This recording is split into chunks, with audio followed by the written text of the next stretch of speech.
Eh, Saudara sekalian, sebelum saya menjadi PLT, pemerintah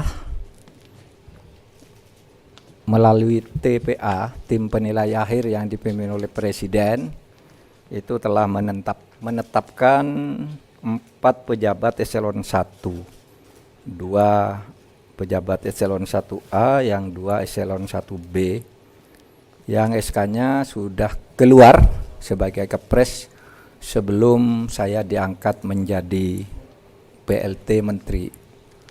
Nah, hari ini saya melantik, ya, bukan menggusur, karena ada yang menulis membabat menggusur, nggak ada yang baru. Ini dari Presiden. Sebelum saya ke sini sudah ada kepresnya, oleh sebab itu tadi kepresnya sudah dibacakan. Itu udah lama sebelum ini.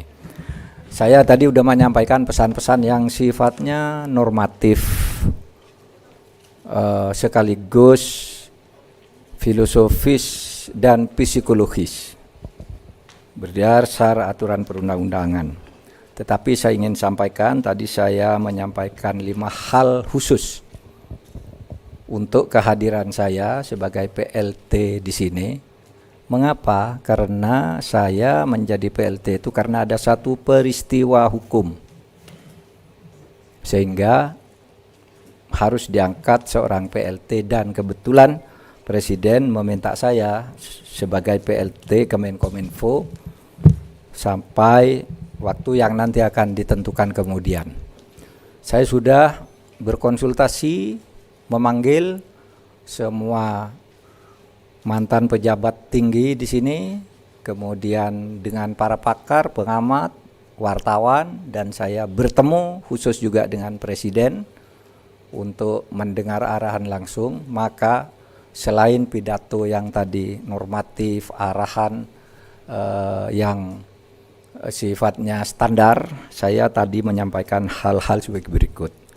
1, semua pejabat dan pegawai di Kementerian Kominfo ini supaya terus bekerja dengan tenang, tidak usah gelisah. Proses hukum yang akan berlangsung itu ada prosedurnya sendiri, tidak akan menyasar sembarang orang, itu aturan hukum. Jadi saudara tenang saja bekerja seperti biasa dan jangan terhambat, jangan juga takut untuk mengambil keputusan.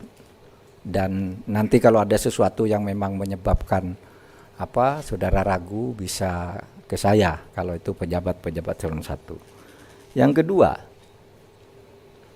proyek BTS 4G itu akan dan harus diteruskan. Proyek itu dimulai tahun 2006. Dan sekarang tahun 2003, berarti sudah 16 tahun lebih proyek berjalan. Itu artinya yang dikeluarkan sudah banyak. Dari tahun ke tahun berjalan dengan baik, baru terjadi musibah pada tahun anggaran 2020 dan implementasinya di 2021, proses hukumnya dimulai tahun 2022. Oleh sebab itu, Presiden memerintahkan ini harus berjalan, tidak boleh berhenti. Apapun ini harus dilakukan, karena kalau berhenti yang 17 tahun kita lakukan itu akan muspro, dan harus mulai lagi dari yang baru, itu akan sulit. Jadi proses hukum terus berjalan, proses pembangunan proyek BTS 4G terus dilanjutkan. Bahkan proyek-proyek lain seperti Satria Satellite, kemudian akses internet sampai ke pedesaan, Palaparing dan sebagainya, supaya dilanjutkan sesuai dengan program dan anggaran yang sudah disediakan. Terus untuk proyek BTS 4G itu uang yang diduga disalahgunakan itu supaya dikejar. Irjen supaya melakukan ini, supaya dikejar uang itu, karena berdasar data kasar 10 triliun yang dikeluarkan, yang dibelanjakan dengan cara penilaian yang konservatif saja, dianggap bahwa belanjanya benar sesuai dengan barangnya, dianggap itu baru 2T lebih. Sehingga yang menguap sampai sekarang menurut hitungan BPKP 8,1 atau 8,2. Nanti pengadilan akan membuktikan seberapa besar sebenarnya yang menguap itu. Oleh sebab itu, uang ini supaya dikejar, dan saya kira sudah ada nama-nama yang dicantumkan di dalam hasil pemeriksaan BPKP, supaya dimulai dari situ, Bapak Irjen. Ini digunakan sekurang-kurangnya proyek BTS ini jadi sesuai dengan rencana. Karena menurut hitungan BPKP kan sebenarnya dari 10 triliun lebih itu sebenarnya kan dengan sepertiganya aja menurut para ahli juga cukup gitu untuk melengkapi itu semua. Nah, berarti ini kan tinggal dikejar, masa mau hilang semua. Jadi ini supaya dikejar, dikembalikan semaksimal mungkin dan proyek terus jalan.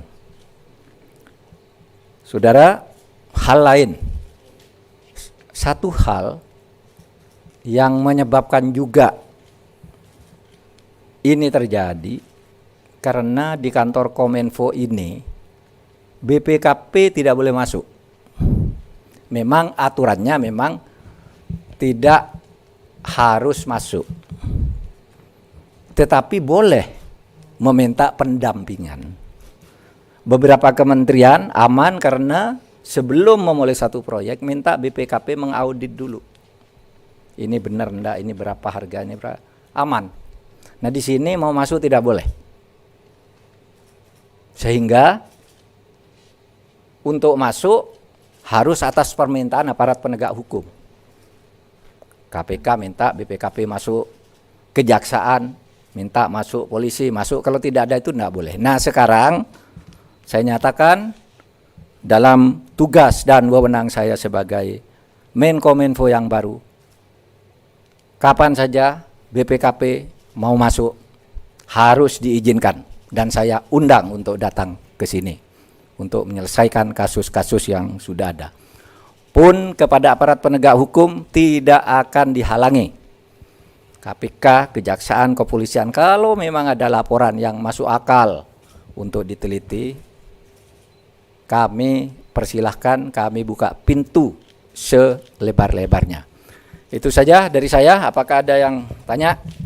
Supaya nanti saya atur ya, 3 orang saja yang bertanya. Yang angkat tangan duluan sebelah sana siapa?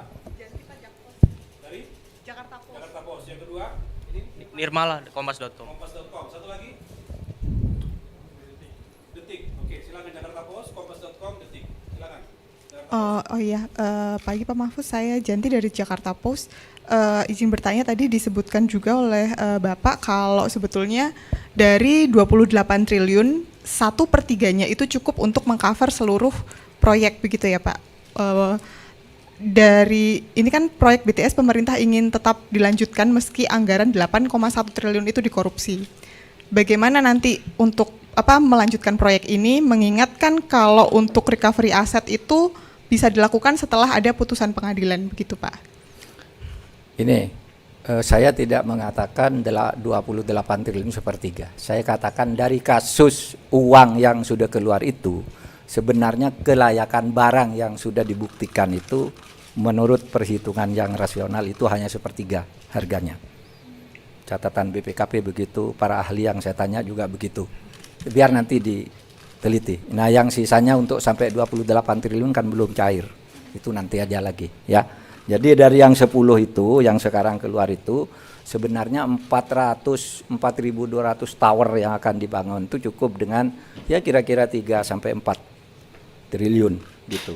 Tapi itu dianggarkan 10T lebih lalu dikeluarkan uangnya lalu enggak jadi barang juga. Nah, itu bagaimana selanjutnya nanti kita akan bicarakan ke dalam. Pokoknya proyek itu tidak boleh putus karena akan membuang energi kita dan biaya yang sudah 17 tahun berlangsung. Berlanjut. Mohon izin konfirmasi Pak Menko, ini ada info beredar bahwasanya aliran dana dugaan korupsi PDS 4G ini mengalir ke 3 partai. Di sini disebutkan PDIP, Gerindra, dan Nasdem. Ini mohon tanggapannya Pak Menko. Terima kasih. Ya, terima kasih. Saya juga dapat berita itu dengan nama-namanya gitu. Tapi saya anggap itu gosip politik. Ya, gosip politik. Kita bekerja dengan hukum saja. Saya juga sudah lapor tentang itu ke Presiden. Pak, saya tidak akan masuk ke soal ini.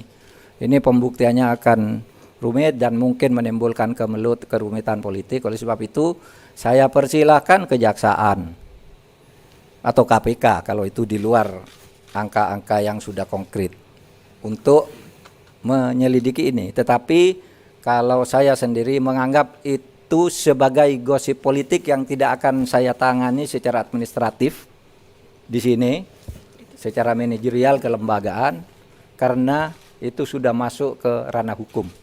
Saya dapat info itu dan saya sudah lapor ke Presiden. Saya tidak akan masuk ke urusan politik. Ini hukum murni. Biar hukum nanti yang menentukan itu. Ada lagi? Jangan terlalu banyak, Dok. Ada lagi? Yuk. Iya, Pak, dengan sederet program kerja yang masih jadi PR buat Kominfo, mulai 2 satelit yang akan diluncurkan, pusat data nasional hingga pala-pala integrasi, apakah itu akan tercapai? Itu semuanya kan programnya deadline-nya sampai 2024, apakah itu semua akan tercapai? Terus yang pertanyaan kedua, apakah Kominfo ini perlu jabatan Wamen Kominfo untuk mengejar deadline program-program yang belum terselesaikan itu? Terima kasih. Akan diusahakan saja. Nanti kan kita lihat kemungkinannya. Seberapa besar apa yang bisa kita lakukan dari sumber daya yang ada. Saudara, Kominfo ini proyeknya banyak sekali.